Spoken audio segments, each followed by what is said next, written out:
So on Friday, a jury awarded final damages in the case of University of Idaho college professor Rebecca Schofield and infamous TikTok psychic Ashley Gilliard.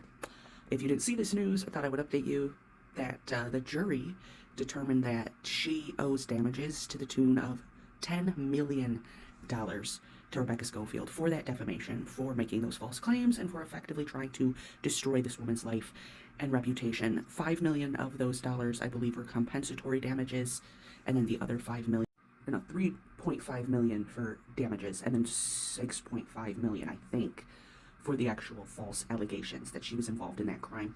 I think this case has been super interesting. I've been following it. It's moved very slow because, in my understanding, Ashley Gilliard has been representing herself, and it seems like she's been representing herself through the use of ChatGPT based on the cadence and the tone of some of the filings.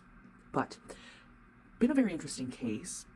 I thought that this was a slam dunk for Professor Schofield because some forms of defamation are so clear and so blatant and so obvious that it's very, very easy for the courts and a jury to see that by you spreading these certain lies, it had negative, deleterious impact on a person's life.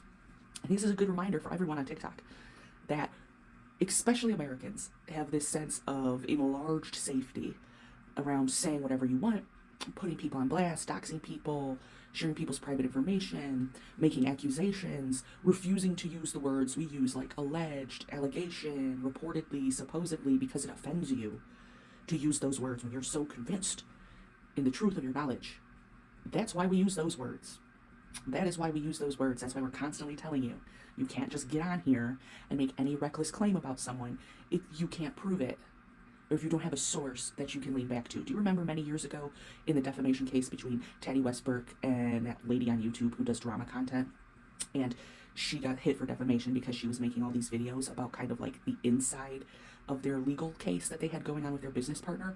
And the only reason, I believe, that that case settled was because the YouTuber was able to pull her sources. She broke journalistic code and gave up her sources in order to protect herself legally.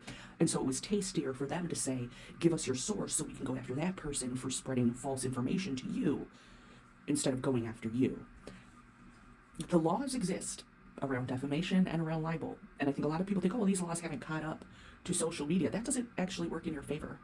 It does not work in your favor. So, before you get on TikTok and you accuse people of things like murder, sex crimes, fraud, etc., you either need to have incredibly concrete evidence that you can show as proof points, you need to have ironclad sources that are legitimate, that you've actually vetted, because again, having a source doesn't protect you if you have done nothing to vet that source. When someone sends me a piece of information, I verify it 3 ways. When someone sends me a direct tip about a place that they claim to have worked, I make them send me a W-2, proving they worked there. If someone says, I'm so-and-so's cousin, I make them send me family photo, proof that you are who you say you are. You have to do your due diligence.